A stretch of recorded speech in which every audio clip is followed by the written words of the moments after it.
Hello guys, welcome back to our channel Rahul Ishika. তো আপনাদের welcome. তো দেখতেই পাচ্ছ আজকে আমি করছি একটা রান্নার রেসিপি।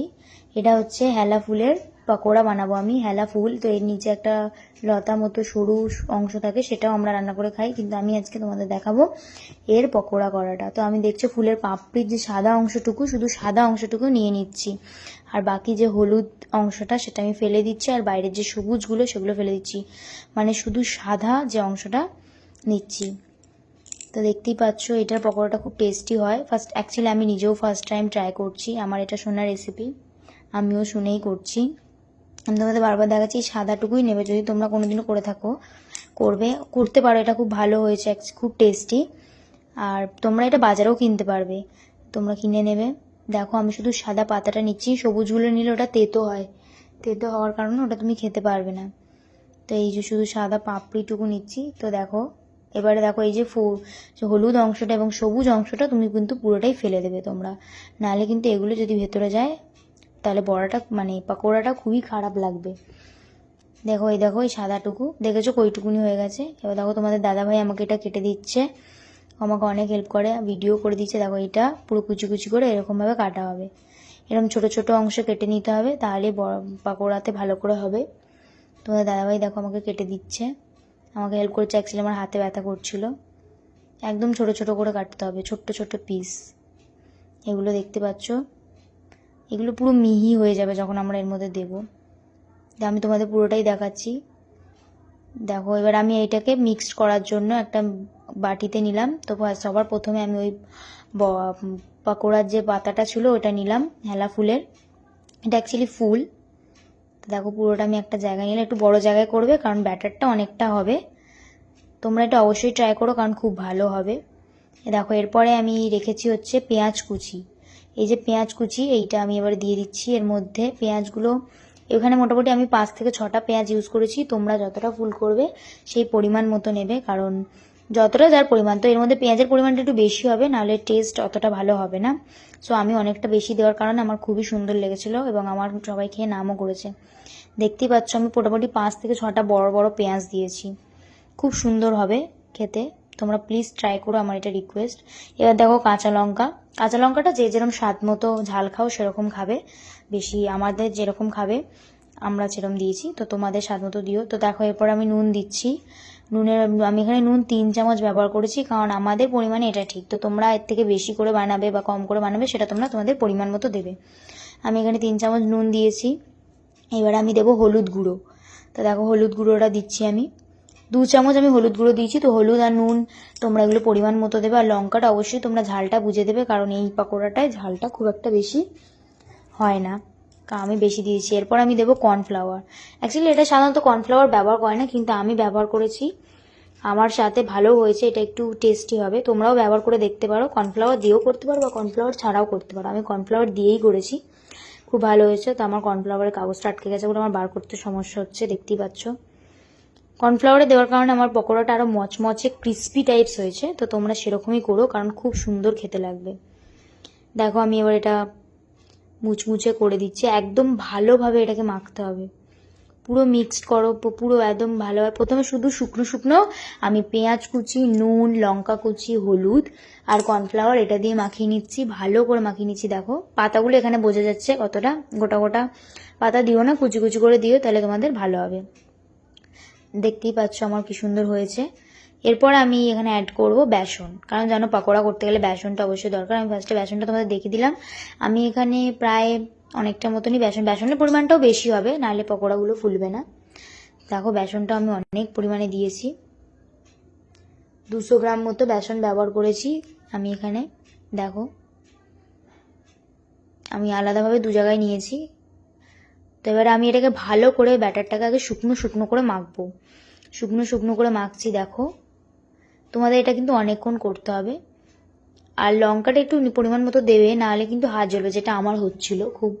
তো আমি সেই জন্য বলে দিলাম, আর আমার হাতটা একটু কাটাও ছিল, সেই জন্য আমার বেশি জ্বলছিল। দেখো এবার আমি জল কিন্তু অল্প অল্প করে দেবে, নাহলে একবারে হয়ে গেলে ব্যাটারটা যদি পুরো পাতলা হয়ে যায় তাহলে তোমরা তো পকোড়াটা করতেই পারবে না, তাহলে তোমাদের ওখানে আবার বেসন অ্যাড করতে হবে। তার ফলে কি পাতার পরিমাণটা কমে যাবে এবং বেসনের পরিমাণটা বেশি হয়ে যাবে, তাহলে তোমাদের অত পকোড়ার টেস্টটা পাবে না। তো তা আমি এখানে অল্প অল্প করে দেখো একটা আঠা আঠা ভাব, মানে একটা গভীর গভীর ভাবে আমি করেছি। দেখো একটা আঠার মতো বানাবে, একটা মতো। তা আমি এরপর এখানে আরেকটু জল ব্যবহার করব, নাহলে দেখছো এটা মতো হয়ে যাচ্ছে। তোমরা একদমভাবে আগে মিশিয়ে নেবে, পাতাগুলো যেন পুরো হয়ে যায়, হলুদ যেন পুরো বেসন হয়ে যায়।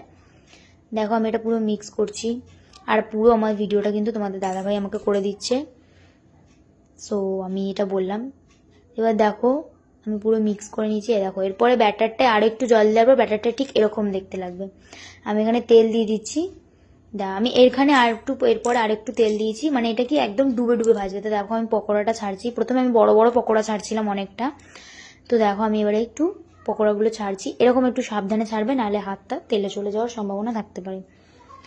দেখো আমি এখানে ছাড়ছি। আমি ওখানে তেলটা আরও বেশি দিয়েছি। তেলটা একটু বেশি দেওয়ার ফলে কি পকোড়াটা ডুবে ভাজবে, তাহলে তোমাদের সুন্দর লাগবে খেলতে। তো তুমি করবে তেল তোমরা একটু সাইডে ছড়িয়ে ছড়িয়ে দেবে, নাহলে কিন্তু তেলটা সাথে জড়িয়ে যেতে পারে পকোড়াগুলো। আর যেটা আমার হচ্ছিল না, আমি কারণ খুন্তি দিয়ে সব মানে ছাঁচা ব্যবহার করে নাড়িয়ে নিচ্ছি। দেখো আমি প্রথমে অল্প দিয়ে দেখছিলাম, কারণ আমার যেহেতু ফার্স্ট টাইম, তো সেই জন্য আমার ভয় ভয় লাগছিল। অল্প অল্প দেওয়ার ফল অল্প অল্প দিয়েছি, দেখতেই পাচ্ছ 4-5টা করে। কিন্তু আমাদের যা তেল আছে, তেল যত বেশি হবে ততগুলো আমরা পকোড়া ছাড়তে পারবো। তারপরে আমি যদি 10-12টা করে ছাড়লাম, ঠিক আছে। তো দেখো এটা মানে প্রচণ্ড লাল আমার প্রথমবারেরটা হয়ে গেছিলো, তো সেটা ভালো হয়নি। তাই এর পরেরটা আমি দেখবে ভালো করব। প্রচণ্ড লাল করবে না, মিডিয়াম লাল করবে, পকোড়া যেরকম হয় সেরকম জানোই। বেশি লাল করকরে ভাবটা হয়ে গেলে কি বলতো, তিতকুটে ভাবটা আমাদের বেশি লাগবে। তো দেখতেই পাচ্ছ এটা হচ্ছে। তো গাইস তোমাদের কাছে আর একটা রিকোয়েস্ট, আমাদের রাহুল ইশিকা যে চ্যানেলটা সবাই সাবস্ক্রাইব করে দেবে, লাইক কমেন্ট শেয়ার অবশ্যই করবে। আর কোনো রকম সমস্যা বা কোনো কিছু জানতে চাইলে তোমরা আমাদের অবশ্যই কমেন্ট করতে পারো। আমরা নিজেদের ডেইলি ব্লগ বা যে রেসিপি নিউলি আমি সবসময় ছাড়তে থাকবো, তোমাদের এগুলো ভালো লাগছে কিনা সেটাও আমার সাথে শেয়ার করো প্লিজ, কারণ আমাদের সেটা জানাটা দরকার যে আমার এটা ভালো হচ্ছে কিনা। তো দেখতে পাচ্ছ আমি তোমাদের সাথে পুরো ভিডিওটা শেয়ার করছি যে আমি পকোড়াটা কিভাবে ভাজছি না ভাজছি। তোমরা এটা দেখে, আমি তোমাদের জন্যই এটা করেছি, কারণ দেখতেই পাচ্ছ আমি তোমাদের পুরো ভিডিওটা দেখাচ্ছি, কারণ তোমরা যখন করবে যাতে কোনো রকম সমস্যা না হয়। আমি বলবো গাইস তোমরা এটা অবশ্যই ট্রাই করো, কারণ এটা খুব সুন্দর। আর আমি একটা কথা বলবো, কারণ তোমরা এটা যখনই করবে একটু বেশি করে ফুল দিয়ে করবে, কারণ এই পকোড়াটা এতটাই সুস্বাদু, এতটাই ডেলিশিয়াস যে পরিবারে কাড়াকাড়ি পড়ে যাবে, তাই তোমাকে একটু বেশিই করতে হবে। আর এটা তোমরা খেতে পারো হচ্ছে সসের সাথে, মুড়ির সাথে, বা এমনি শুধু খেতে পারো। তো আমি সসের সাথেও খেয়েছি, আমরা মুড়ির সাথেও খেয়েছি, তো আমাদের খুবই ভালো লাগছে, সসের সাথে খুবই দুর্দান্ত লাগছে। তো এবার আমাদের পকোড়াটা একটু বেশি ঝাল হয়েছিল, কারণ আমাদের লঙ্কাটা একদম দেশি গাছের, সেই জন্য আমাদের লঙ্কাটা প্রচণ্ড ঝাল ছিল। সেই জন্য তোমরা একটু লঙ্কার পরিমাণটা দেখে নিয়ে দেবে গাইস। তো দেখতে পাচ্ছ আমার প্রথমবারের পকোড়া এটা তোলা। তো প্রথমবারে আমার প্রচণ্ড পকোড়াটা লাল লাল হয়ে গেছিলো, দেখো একদম কড়া ভাবটা হয়েছিল। তো আমি এটা ভালোই হয়েছিল। তা দেখো আমি এবার সেকেন্ড বার ছাড়ছি, সেকেন্ড বারের ছাড়াটা আমার একটু বেটার। তো সেকেন্ড বারেরটা দেখে তোমরা একটু করবে, কারণ দেখতে এবারটা আমার বড় বড় প্রথমে হয়ে গেছিলো, তারপরে যখন আমি করছিলাম তখন ঠিকই ছিল। দেখতে পাচ্ছ আমি এটা দিয়েছি। আরও এটা পকোড়াটা ফুলবে, ছোট ছোট করে তোমরা দেওয়ার চেষ্টা করবে, কারণ পকোড়াটা ফুলবে, কারণ এখানে কর্নফ্লাওয়ার দেওয়া আছে। তা দেখো এবার আমি একসাথে অনেকগুলো ছাড়বো, কারণ এখানে অনেকটা জায়গা আছে। তো গাইজ যেটা বলছিলাম, আমার নিউ রেসিপি, তোমরা আমার রেসিপির ব্লগ দেখতে চাও কিনা সেটা আমাকে অবশ্যই কমেন্ট করো, তাহলে আমি নিজের অনেক রকম রেসিপি শেয়ার করব। তো তোমরা কি রেসিপি দেখতে চাও বা কি না চাও আমাকে অবশ্যই বলো, আমি শেয়ার করব তোমাদের জন্য। আর তোমাদের কোনো কিছু জানার থাকলে আমাকে অবশ্যই কমেন্ট করো। আরও একবার নেগেটিভ কমেন্ট কেউ করো না, যেটা সমস্যা সেটা বলো। লাইক শেয়ার প্লিজ করো, এবং আমাদের চ্যানেলটাকে অবশ্যই সাবস্ক্রাইব করে আমাদের পাশে থেকো। দেখতে পাচ্ছ এবারে পকোড়াটা আমি অনেক কটা একসাথে দিয়েছি। দেখো এবার আমি এরকমভাবে নাড়িয়ে নেবে তোমরাও, নালে না একসাথে জড়িয়ে যাওয়ার ফলে কি তোমরা পকোড়াটা ঠিক করে খেতে পারবে না। তা দেখো এইবারের পকোড়াটা আমি তোমাদের দাদাভাইকে একটা আগেরটা দেবো, তোমাদের দাদাভাই রিভিউটা তোমরা নিজেরাই চোখে দেখে নেবে।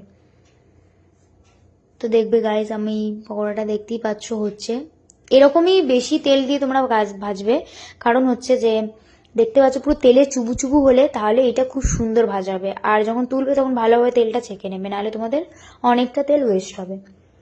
তো তোমরা দেখতে পাচ্ছ আমি ভাজছি, আমি তোমাদের সাথে পুরো দুটো থোকে ভাজার ভিডিওটাই শেয়ার করলাম যাতে তোমরা ভালো করে বুঝতে পারছো। তো দেখো তোমাদের দাদাভাই এবার একটা পকোড়া খাবে। দেখো তোমাদের দাদাভাই এখানে খালি গায়ে চলে এসছে। তোমাদের দাদাভাইয়ের রিভিউ দারুণ হয়েছে, তো আমাকেও একটু খাইয়ে দিয়েছে, আমারও মনে হয়েছে ভালো হয়েছে। তোমার দাদাভাই কেন, আমার পুরো পরিবারেরই মনে হয়েছে এটা দারুণ হয়েছে। তো গাইজ দেখো, এটা খুবই সুন্দর, তোমার দাদাভাই নিচে ক্যামেরাটা করে দিয়েছিল। তা দেখো এরকম মিডিয়াম লাল হবে তখনই নামিয়ে নেবে, নাহলে কিন্তু তিতকুটে খেতে হয়ে যাবে, যেটা আমার ফার্স্ট বারে হয়ে গেছিলো। তো দেখো গাইজ এবার আমার ঠিক আছে, তোমাদের দাদাভাই রিভিউর পর আমি পুরো কনফিডেন্স আমার ভালো হয়েছে, আমার পুরো ফ্যামিলি আমাকে তাই রিভিউ দিয়েছে। তো দেখো গাইজ হচ্ছে এবার ভালো, একদম খুব সুন্দর, দেখতেই পাচ্ছ তোমরা, খুব দারুণ লাল হয়েছে। তো তোমরা যদি আবার আমার এরকম ভিডিও দেখতে চাও তাহলে প্লিজ আমাকে কমেন্ট করে জানাবে, এবং লাইক সাবস্ক্রাইব অবশ্যই করে আমার পাশে থেকো। দেখতে পাচ্ছ গাইজ। ওকে, এবার তোমরা প্লিজ এটা ট্রাই করো এবং বেশি করে করো, কারণ নাহলে ঘরে হুড়োহুড়ি পড়ে যাবে। ওকে গাইজ, তোমরা এটা অবশ্যই করে খেও প্লিজ। ঠিক আছে গাইজ, টাটা, লাস্ট, বাই।